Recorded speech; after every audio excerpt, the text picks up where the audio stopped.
Hello guys, welcome to technology with Raju. ఈరోజు మనం history and version of the HTML గురించి తెలుసుకుందాం. History and version of the HTML invented by Tim Berners Lee in 1989 to 1990. ఈ Tim బెర్నర్లీ ఈయన 1989 నుండి 1990లోన ఈ ఆర్గనైజేషన్లోన అతను మనకు హెచ్టిఎంఎల్ని డెవలప్ చేశారనమాట. Initially design to share and link scientific documents across computers using the internet. అంటే ఫస్ట్ హెచ్టిఎంఎల్ని వాళ్ళు ఇనిషియల్గా సైంటిఫిక్ డాక్యుమెంట్స్ కానీ ఏవైనా డాక్యుమెంట్స్ కానీ సెండ్ చేయడం అంటే షేర్ చేయడానికి యూజ్ చేసేవారు అనమాట. తర్వాతకి హెచ్టిఎంఎల్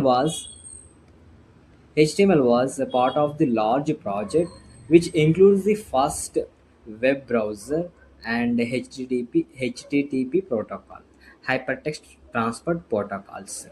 అంటే ఇది అనేది ఒక లార్జ్ ప్రాజెక్ట్ అనమాట. ఎందుకంటే దీంట్లో వెబ్ బ్రౌజర్ ఉంది, తర్వాత హెచ్టిటిపి ప్రోటోకాల్స్ ఉన్నాయి, కాబట్టి ఇది ఒక లార్జ్ ప్రాజెక్ట్ అనమాట.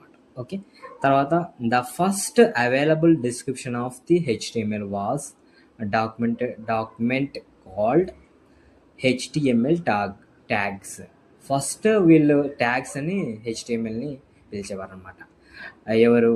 ప్రపోజ్డ్ బై టిమ్ ఇన్ 1991లోన ఈయన మనకి దీన్ని హెచ్టిఎంఎల్ ట్యాగ్స్ని ప్రపోజ్ చేసినాడు అనమాట. ఓకే, తర్వాత version of the HTML versions and version year, key features. ఇది ఫస్ట్ వర్షన్ అనమాట. ఫస్ట్ వర్షన్ ఇన్ 1993లోన బేసిక్ టెక్స్ట్, లింక్స్, ఇమేజెస్ అనేటివి ఫస్ట్ వర్షన్లోనే వాళ్ళు డెవలప్ చేశారనమాట. తర్వాత హెచ్టిఎంఎల్ వర్షన్ 2లోన 1995లో డెవలప్ చేసినారు. దీంట్లో ఫార్మ్స్, టేబుల్స్, బేసిక్ స్టాండర్డైజేషన్స్ ఇవన్నీ వాళ్ళు డెవలప్ చేసినారనమాట. థర్డ్ వర్షన్లోన ఇది 1997లోనే డెవలప్ చేసినారనమాట. Presentational tags, scripting, advanced tables ఇవన్నీ డెవలప్ చేసినారు అనమాట. లైక్ స్క్రిప్టింగ్ అంటే జావా స్క్రిప్ట్ ద ట్యాగ్స్, తర్వాత ప్రజెంటేషనల్ ట్యాగ్స్ అంటే like bold tag, italic tags ఇవన్నీ దీంట్లోనే డెవలప్ చేశాను అనమాట థర్డ్ వర్షన్లోన. తర్వాత ఫోర్త్ వర్షన్ 1999.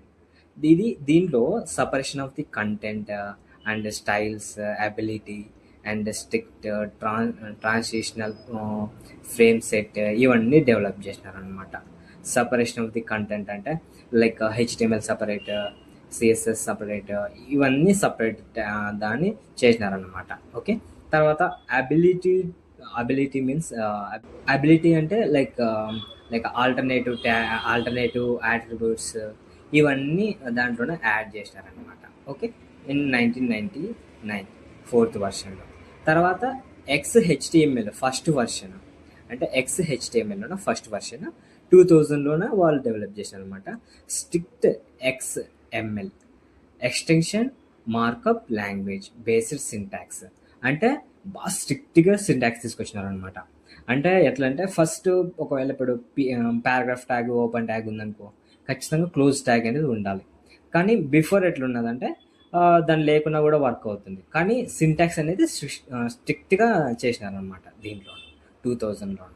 తర్వాత ఇప్పుడు మనం యూజ్ చేసేది HTML5 2014లోన దీన్ని డెవలప్ చేశాను అనమాట. ఆల్మోస్ట్ అన్నీ ఇంక్లూడ్ చేసినారు. లైక్ మల్టీమీడియా అంటే వీడియోస్, ఆడియోస్ ఇవన్నీ డెవలప్ చేసినారు అనమాట. తర్వాత అంటే యాడ్ చేసుకోవచ్చు సిమాటిక్ ట్యాగ్స్ అంటే మీనింగ్ఫుల్ ట్యాగ్స్, హెడర్ ట్యాగ్స్, తర్వాత నావిగేషను, తర్వాత బాడీ, ఇవన్నీ మనకి మీనింగ్ఫుల్ అర్థమవుతాయి అనమాట. అవే సిమాటిక్ ట్యాగ్స్. ఏపీఐస్, ఏవైనా ఏపీఐస్ కానీ, తర్వాత రెస్పాన్సివ్ డిజైన్ కానీ, అంటే మొబైల్ వ్యూ, తర్వాత ల్యాప్టాప్ వ్యూ, డెస్క్టాప్ వ్యూ ఇవన్నీ డెవలప్ చేసుకుంటూ వచ్చేసినారు అనమాట. ఇప్పుడు మనం యూజ్ చేసేది HTML5. This is the version of the HTML. Thank you guys. Thank you very much watching this video. See you again.